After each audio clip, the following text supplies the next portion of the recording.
Avec le micro. Avec le micro.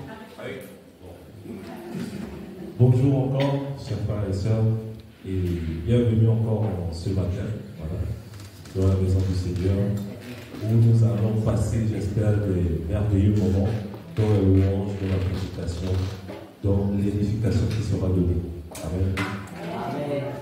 Si vous me permettez, je vais juste remettre ces moments, ces temps, entre les mains du Seigneur. Éternel Dieu, merci. Merci Éternel parce que c'est toi qui nous renouvelle chaque jour le souffle de vie. C'est toi qui permets que nous soyons encore là ce matin.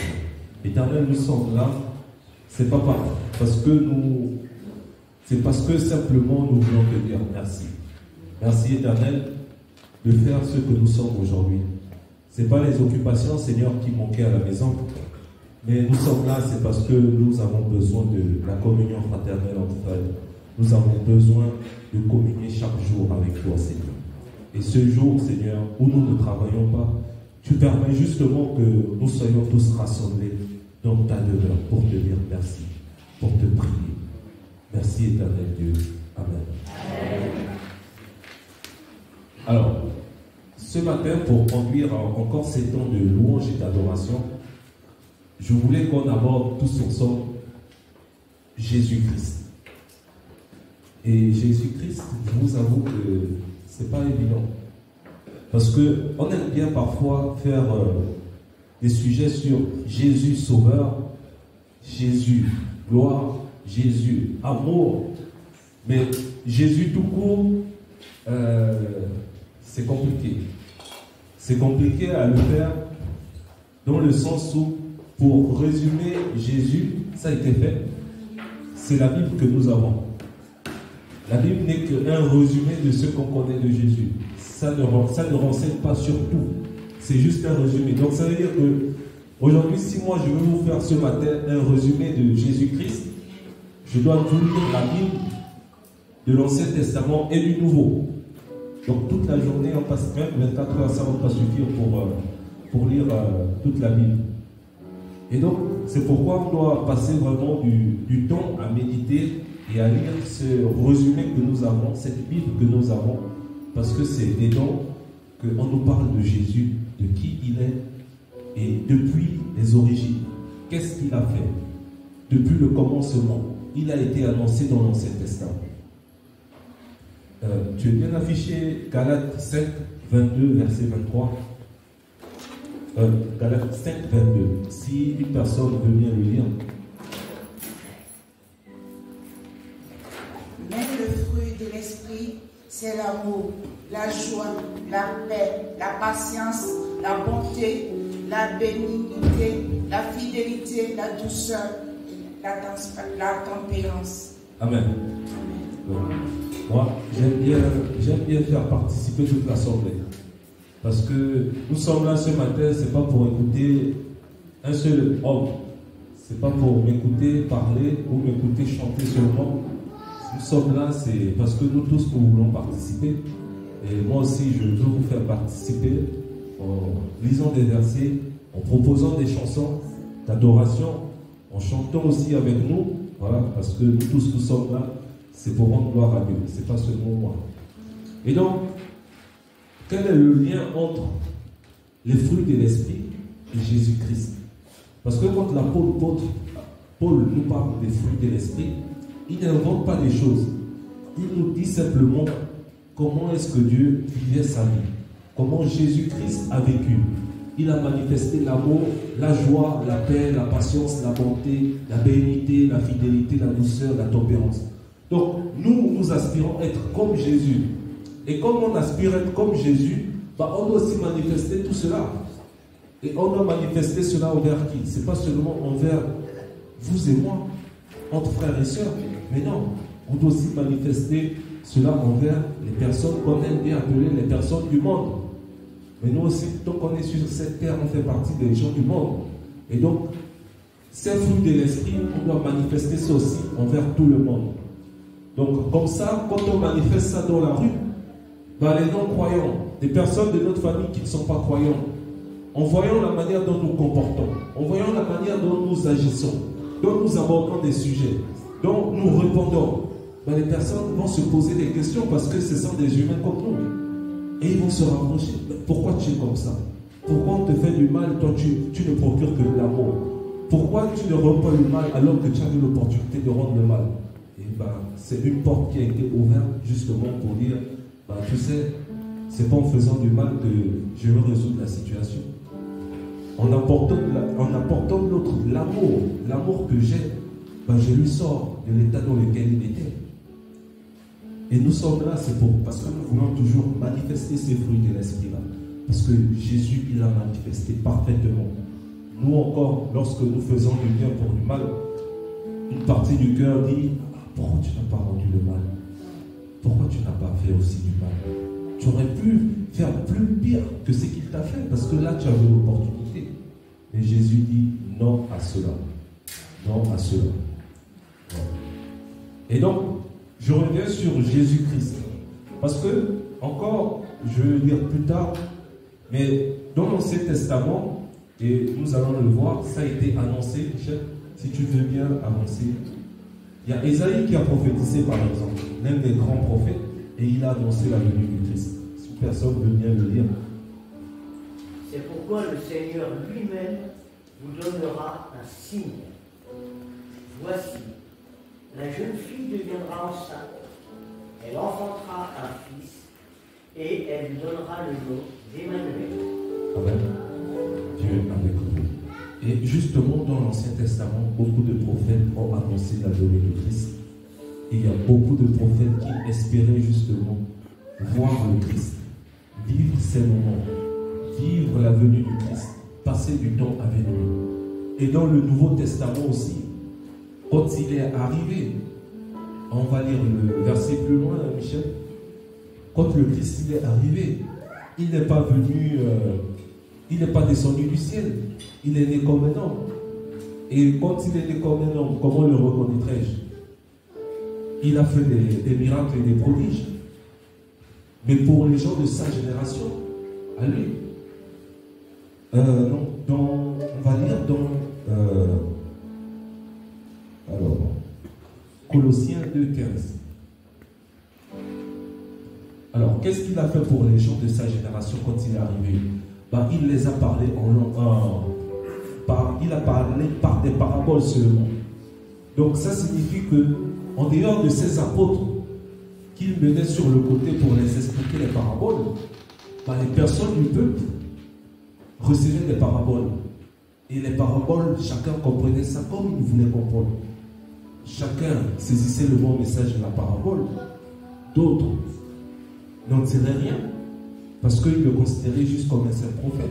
Et la Bible nous dit qu'il faisait tout ceci, c'était écrit d'avance, pour qu'il ne les expliquait pas ça, pour que le peuple ne retourne pas leur cœur et revienne vers Dieu. Il voulait que ça accomplisse ce qui a été prévu d'avance. Et donc il les parlait en parabole. Mais nous, aujourd'hui, nous avons une chance. C'est que Dieu, on voit dans l'Ancien Testament qu'il nous a annoncé la venue de Christ.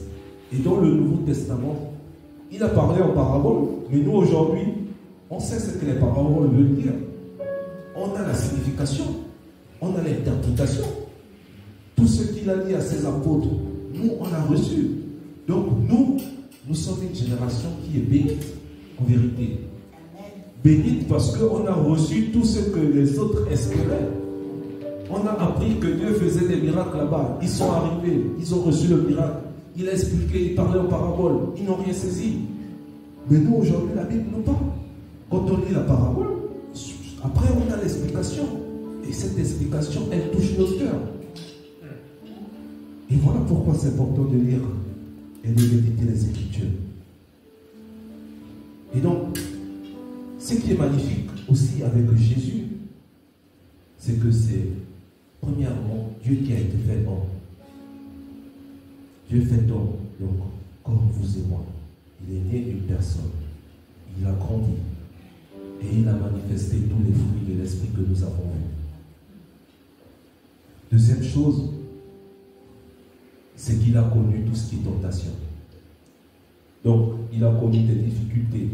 La Bible nous dit qu'il a connu le dur labeur de son exil. Donc, il a été tenté. Et il a vécu tout cela. Il avait des émotions comme nous avons des émotions. Il ressentait le mal comme nous avons ressenti le mal. La douleur, toutes ces choses, l'abandon. Il a ressenti tout cela. Mais il n'a pas cédé. Parce qu'il savait sur qui il comptait. Et le plus important encore, si toi et moi sommes là aujourd'hui, c'est parce que malgré toutes ces choses, il n'a pas abandonné. Et quand il n'a pas abandonné, ça a été une victoire. Une victoire parce que quand il s'est sacrifié sur la croix pour accomplir ce qui avait été prévu d'avance, le diable, il n'a rien vu venir. Le diable n'a rien compris. Pour le diable, le sacrifice de Jésus, c'était le plan parfait. Parce qu'en sacrifiant la mort de Jésus, tous ses disciples devaient s'éparpiller et on ne devait plus parler de cela. Mais le diable ne s'est pas rendu compte qu'en mourant sur la croix, qu'est-ce qui s'est passé?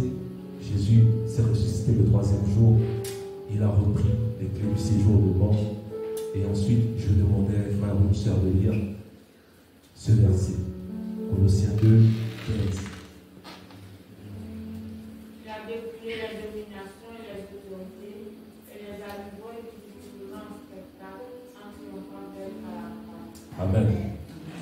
Donc, la croix que le diable pensait que c'était le plan parfait parce que pour l'anéantissement du plan de Dieu, en réalité, c'était le plan parfait de Dieu.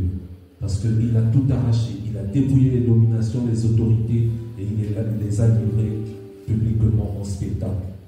Et aujourd'hui, nous sommes là, c'est par le sacrifice de Dieu sur la croix, par cette victoire. Amen. Voilà. Et nous sommes encore là, c'est pour glorifier et louer le Seigneur, pour nous préparer à l'accueillir. Nous voulons l'accueillir encore, nous voulons accueillir le temps de louange qui sera donné. Nous voulons accueillir la prédication qui sera donnée plus tard. Nous voulons disposer notre cœur à l'adorer et à le louer. C'est pourquoi nous allons le louer, nous allons chanter. Et je veux encore vous interpeller de chanter avec nous, de glorifier Dieu avec nous. La louange, ce n'est pas pour les chants, ce n'est pas pour moi, c'est pour nous tous. Donc, si nous avons des chansons, si nous avons des choses qui nous viennent à cœur, n'hésitez pas à prendre la parole. N'hésitez pas à proposer. Voilà.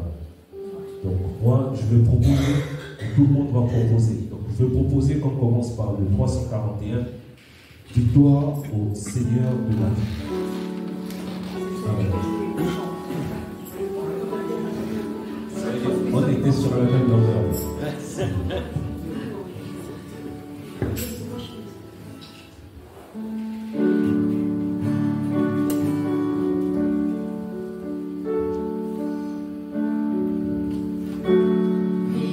Victoire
nous allons chanter aussi le 519 à l'agneau de Dieu, élevé à la droite du Tout-Puissant, élevé et couronné.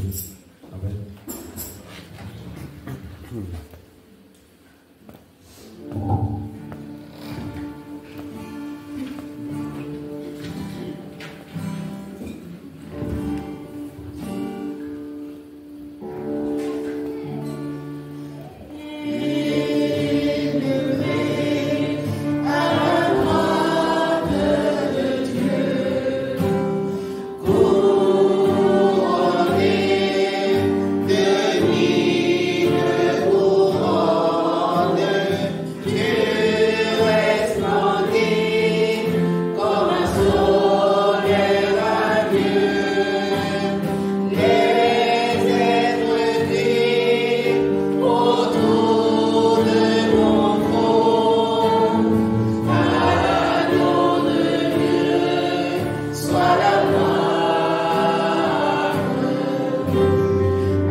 Tout pouvoir, toute autorité et toute domination.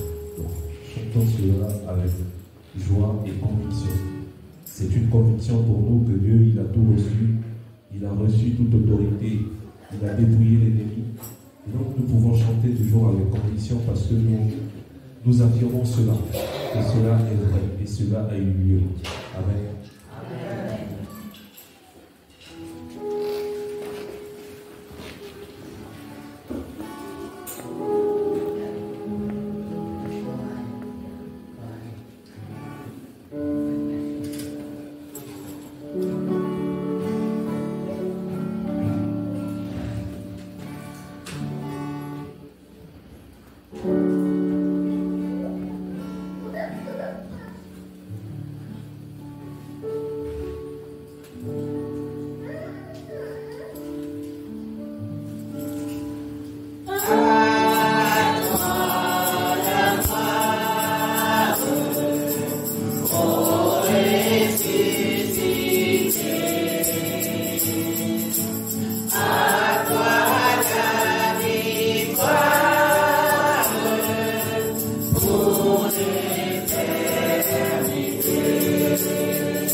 C'est un nom qui nous délivre de tout.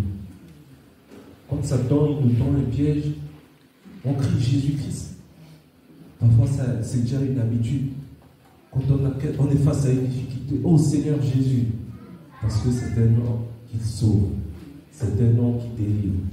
Nous savons qu'en l'appelant, il va faire un miracle ou il va faire un prodige dans nos vies. Nous savons qu'en disant Seigneur Jésus, en reconnaissant et en proclamant cela, il agit dans nos vies. Parce qu'il ne nous abandonne pas. Même si nous n'avons pas l'habitude de le voir physiquement, nous savons que spirituellement, il est présent dans nos vies. Nous savons qu'il marche à nos côtés. Nous savons qu'il nous aide dans les décisions et les choix que nous prenons. Nous savons que quand l'ennemi tend un piège devant nous, c'est ce nom-là qui nous redonne la force. C'est ce nom-là qui nous fait traverser l'épreuve. C'est ce nom-là qui nous relève. Parce que nous ne restons pas abattus. Nous ne restons pas dans nos émotions perdues. Mais nous crions vers celui qui nous apporte la réponse. Quand nous sommes tristes, nous sommes perdus dans notre champ. Nous crions à ce nom, Seigneur Jésus. Et là, tout d'un coup, on a d'autres émotions. On a des pensées. On a des solutions qui nous arrivent. Des solutions qu'on a cherchées depuis longtemps. Et tout d'un coup, on a ces solutions. Mais pourquoi je n'ai pas pensé à cette solution plus tôt? Et la réponse est, pourquoi tu n'as pas appelé Jésus plus tôt? Il fallait l'appeler. Il ne répond pas seulement au temps de détresse. Quel père va accepter que sa fille l'appelle seulement quand elle traverse des moments difficiles? En tout moment, il veut que nous l'appelions. Il veut être au courant de nos vies. De la même manière que tu veux que ta fille, ton fils, t'appelle, même pour te dire que tout va bien. C'est important. Sinon, tu vas gronder ta fille. Que tu m'appelles seulement lorsque tu as des problèmes. J'aurais pu t'aider à éviter ce problème. J'aurais pu t'éviter à aider cette situation. Il fallait juste me dire, avec mon peu d'expérience que j'ai, avec les quelques années que j'ai vécu déjà sur cette terre, j'ai acquis une petite sagesse selon le monde. Mais Dieu, il a la sagesse victime. Et il peut nous éviter des choses. Et donc, nous devons l'emmener dans nos situations, pas seulement lorsqu'on estime qu'il n'y a plus de solution. Pas quand on dit le cas est grave. Non. Même quand le cas n'est pas grave. Même pour des choses que parfois, et je dis ça, c'est pas pour vous. Je me le dis à moi-même aussi. C'est pas seulement lorsque les choses me sont abordables pour moi que ça veut dire que c'est le bon choix que j'aurais pu prendre. Peut-être qu'à l'avant, il y a un piège. Mais en emmenant cela à mon papa, en présentant les faits à mon père, avec son expérience, avec sa sagesse, il aurait pu dire, regarde devant. Toi, tu vois l'instant présent, mais l'instant à venir. Tu ne vois pas le radin qu'il y a devant. Tu ne vois pas le piège. Et il est là pour cela. Et c'est pourquoi chaque jour de nos vies, nous remettons ce que nous avons entre les mains du Seigneur Jésus. Amen. Amen. C'est pourquoi, avec joie et conviction, parce que c'est nous, Papa, qui nous délivre de toutes circonstances. Même quand l'ennemi nous tend le piège, c'est ce que nous allons chanter. Quand l'ennemi nous tend le piège, on sait vers qui crier. Parce que c'est notre Dieu victorieux. C'est notre Dieu qui a vaincu l'ennemi. Et nous savons qu'en appelant une personne qui a été victorieuse, la personne qui a été déjà défaite une fois, elle sera encore défaite. Amen.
c'est pas que ma sagesse. Jésus-Christ, c'est mon tout. C'est mon tout, parce qu'en Jésus, on a tout. On a la sagesse, on a l'intelligence, on a la joie. Voilà, c'est notre tout, Jésus.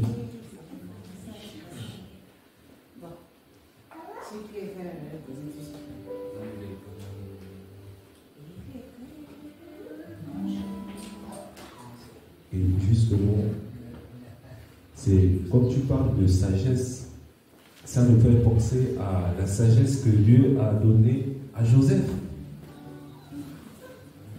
Dieu a donné à un homme une sagesse qui surpasse tout. Dans l'Ancien Testament, nous avons Joseph que nous aimons bien parler et qui était esclave, mais il a été élevé. On ne sait pas si Joseph il avait fait des études, on ne sait pas d'où il venait, mais on sait qu'il a été élevé à la tête d'une nation. Ouais, l'Égypte était une grande nation. Et qu'est-ce qu'on va dire à l'Égypte? Il n'y avait pas de docteurs, il y avait des docteurs. Il y avait des gens qui ont fait des études. Il y avait des gens qui interprétaient, voilà, on les appelait des gens qui savaient distinguer les temps, les saisons. Ils avaient des sages. Voilà. Mais Dieu a donné à Joseph une sagesse qui surpasse tout. Et ils ont reconnu que le Dieu que Joseph il sert, il est plus grand que le Dieu les petits dieux que nous on sert. Et c'est ce que Dieu y fait. Quand Dieu donne quelque chose, l'ennemi ne peut rien contre cela. Et nous, le monde, on reconnaît cela. Quand ça vient de Dieu, ça surpasse tout. Et justement, Jésus, il a la sagesse. Il y a Salomon aussi. Il y a Salomon. Il a demandé la sagesse à Dieu et Dieu lui a donné la sagesse. Oui. Au lieu de toute la richesse, en lui, il a demandé la sagesse. Oui. Et Salomon, parce que Salomon, il avait tout. Il avait la richesse déjà. Il s'est aperçu que ce qui lui manquait, c'était la sagesse de guider le peuple. Et Dieu, quand il a posé à Salomon cette question, c'était en rêve. Parce que si Dieu venait quand Salomon était réveillé, Salomon pouvait dire, augmente mes richesses, donne-moi plus. Mais il vient quand Salomon est véritablement lui. Tu peux mentir avec ta bouche, mais ta conscience ne peut pas mentir. Et c'est la conscience de Salomon qui a demandé la sagesse. Parce qu'au fond de lui, malgré les richesses qu'il voulait encore plus, parce qu'on ne se suffit pas. On veut toujours plus. Mais inconsciemment, Salomon savait que ce qu'il avait le plus besoin, c'était une sagesse. Une sagesse qui guidait les deux. Parce que pour guider des hommes, ce n'est pas évident. Parce qu'il faut faire face à des comportements. Il faut faire face à des attitudes. Tout le monde n'est pas pareil. Et c'est ce qui est magnifique avec Dieu. Il nous donne ce que nous avons besoin, pas ce que nous voulons. Amen. Jésus-Christ est ma sagesse, il éclaire mon chemin et je marche à ma faiblesse quand je passe à ce chemin. Il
reçois de lui la vie qui m'a franchi du péché.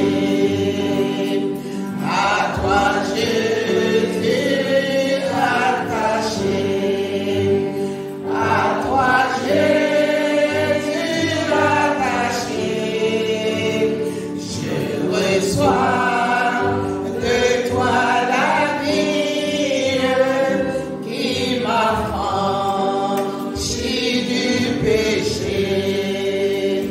Jésus en payant ma dette a rempli m'a racheté. Près de lui ma place est prête au ciel pour l'éternité. Jésus, tu m'as racheté. Jésus, tu m'as racheté. Et déjà ma place est prête au ciel pour l'éternité.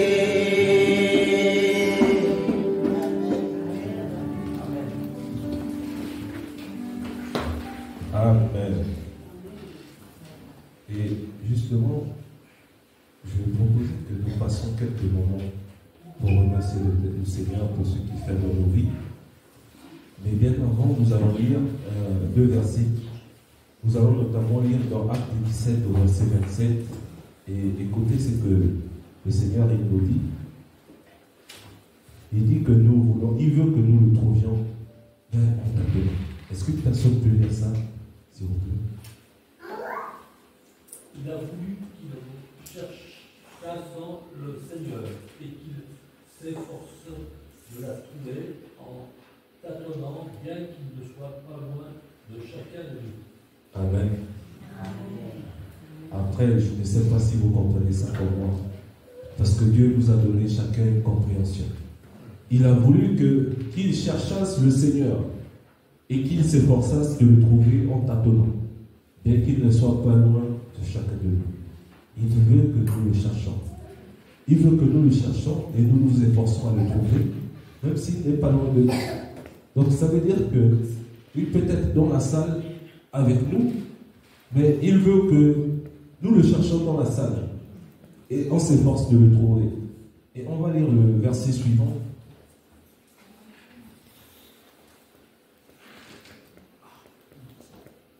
Jésus lui dit, je suis le chemin, la vérité et la vie. Nul ne vient au Père que par moi. Amen. Donc, Dieu, il veut que on le cherche et on le trouve. Et on tâtonne. Donc ça veut dire que tâtonner, chacun sait ce que ça veut dire. Un pas à gauche, un pas à droite. Je tombe, je me relève. Comme un bébé. Mais comme un aveugle aussi. Je cherche, je tâtonne, je mets le pied à gauche, non, c'est pas le bon pied. Je remets le pied à droite, oui, c'est le bon pied. Mais qu'est-ce qu'il a fait en plus? Il n'a pas laissé comme ça. Parce que s'il nous laissait comme ça, on pourrait faire demi-tour, sans le savoir. Il nous a donné la direction, et la direction c'est Jésus. Il nous a donné un chemin. Donc, la direction, le chemin, c'est Jésus.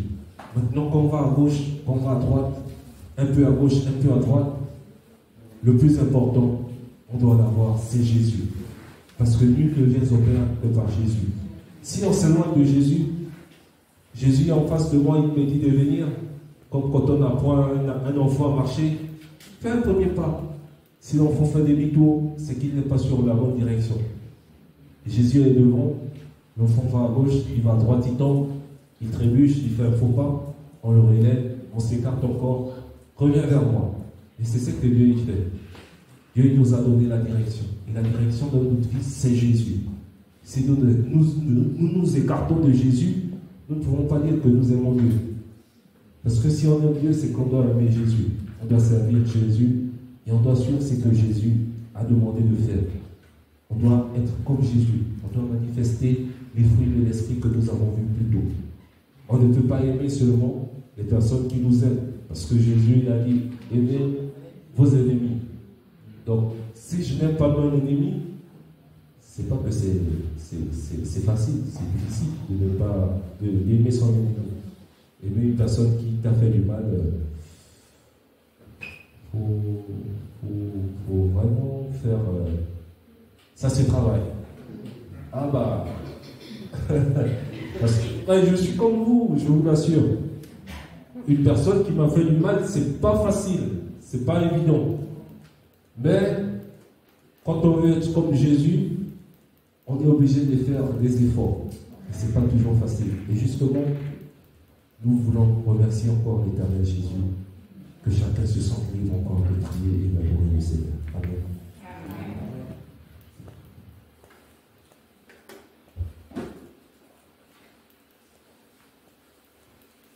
Seigneur, c'est formidable, c'est ce verset qui nous dit que tu es le chemin.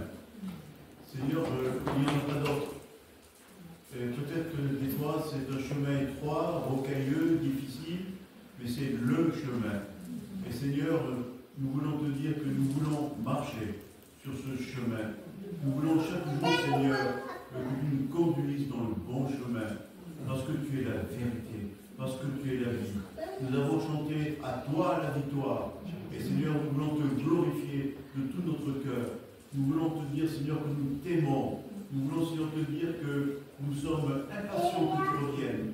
Nous voulons te dire que nous sommes impatients d'être avec toi dans ta gloire, dans le ciel. Béni sois-tu, Seigneur. Et bénis, Seigneur, chaque frère et sœur qui sont là ce matin, avec des problèmes que nous ne connaissons peut-être pas. Tu connais ce qu'il y a dans le cœur de chacun d'entre nous. Tu sais, Seigneur, quelles sont les préoccupations.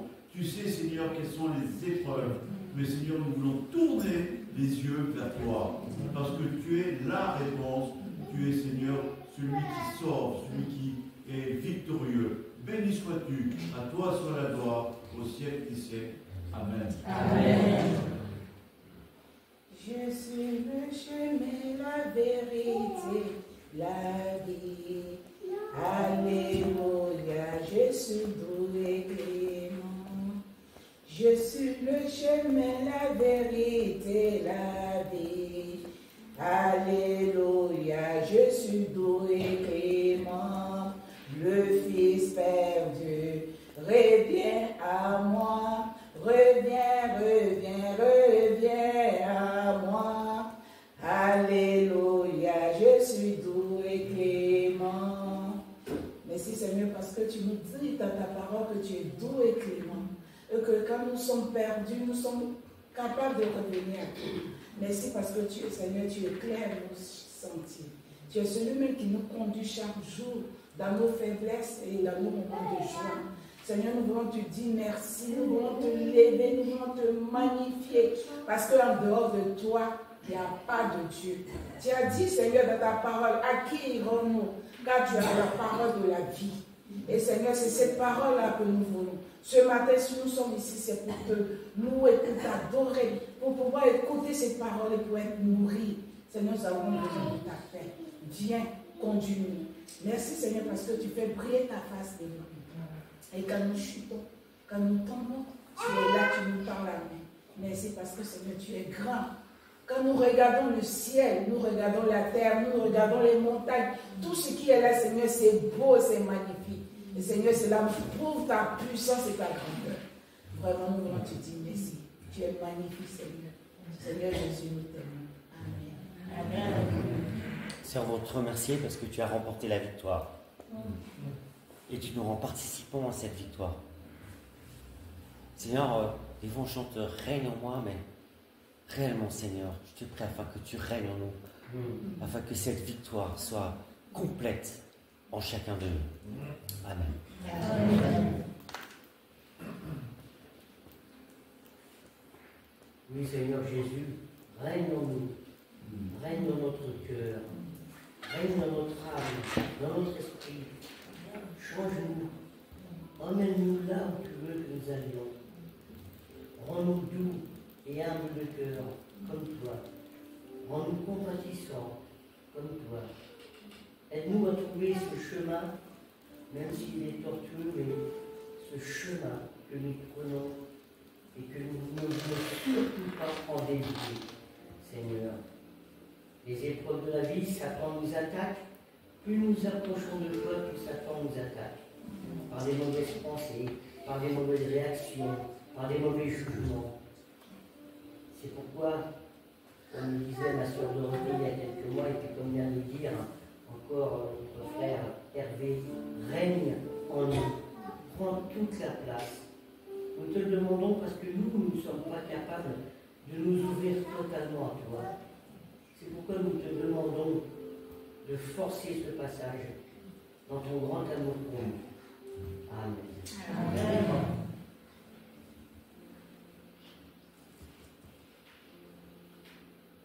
Oui, Éternel, à toi la victoire. Éternel, à toi l'honneur. Éternel, à toi la toute-puissance. Éternel, à toi la bienveillance. Éternel, à toi, Éternel, toute la gloire de ce monde. Éternel, tu es glorieux. Éternel, tu manifestes ta puissance en nous. Tu manifestes ta puissance en nos cœurs. Éternel, qui d'autre est comparable à toi? Personne n'est comparable à toi, Éternel. Tu es celui qui ôte le péché. Tu es l'alpha et l'oméga. Tu es la toute-puissance. Tu es le règne éternel. Nul n'est comparable à toi. Nul n'est haut comme toi. Nul n'est comme toi, Éternel. Tu es celui qui guérit. Tu es celui qui console. Tu es celui éternel qui donne la joie. Tu es celui éternel qui donne la vie.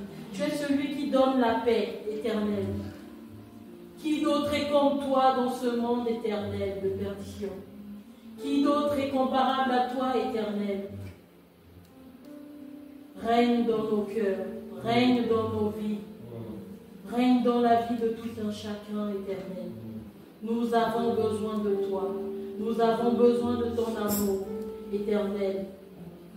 Nous te glorifions. Amen. Amen.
La Sainte-Seine. Je pourrais te demander de conduire la Sainte-Seine. Ouais, je vais juste lire un passage dans Hébreu juste avant. Dans Hébreu chapitre 4 au verset 14. Ainsi, puisque nous avons en Jésus, le Fils de Dieu, un grand prêtre si éminent qui a traversé les cieux pour pénétrer jusque dans la présence même de Dieu. Donc après sa résurrection, demeurons fermement attachés à la foi que nous professons et confessons là fidèlement. Et verset 15, en effet, notre grand prêtre n'est pas incapable de comprendre nos faiblesses et de sympathiser avec nous. Au contraire, il a connu toutes nos épreuves. À tous égards, il a été soumis absolument aux mêmes tentations que nous. Et pourtant, il est resté sans péché. Et verset 16, « Approchons-nous donc de son trône de grâce avec une grande confiance, avec une libre et joyeuse assurance. Dieu nous témoignera sa bonté et sa grâce, et nous obtiendrons le secours nécessaire au bon moment. » Donc il a été soumis absolument aux mêmes tentations que nous. Donc nous pouvons nous approcher du trône de la grâce. Je vais prier. Seigneur, nous te louons parce que tu as accepté la mission de ton Père, venir sur cette terre, vivre, comme tous les êtres humains, Seigneur, et connaître toutes les difficultés, les tentations. Tu as été soumis absolument aux mêmes tentations que nous, et tu n'as pas péché. Tu étais le Fils de Dieu. Et maintenant, tu es sur le trône de la grâce. Et Seigneur, par le pain et le vin, nous nous rappelons que nous pouvons nous approcher du trône de la grâce. Tout a été accompli à la croix. Et tu as vaincu la mort. Et et Satan a été vaincu. Si la mort a été vaincue, Satan est vaincu. Et Seigneur, tu nous donnes le salut aujourd'hui par ce pain et ce vin, Seigneur. Et nous voulons nous rappeler jusqu'à ce que tu viennes que ce sacrifice est nécessaire pour le salut et qu'il est définitif aussi. Amen. Amen.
passer aux annonces.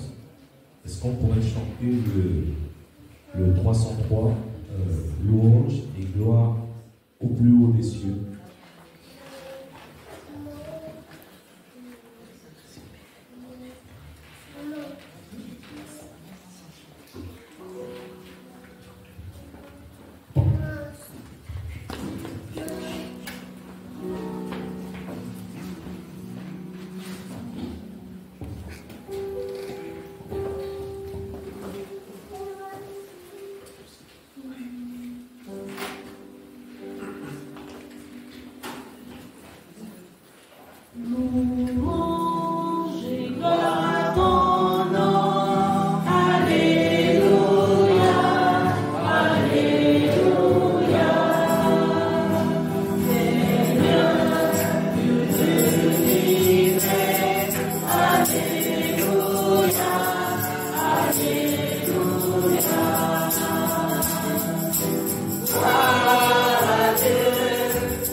J'ai deux annonces. Cette semaine,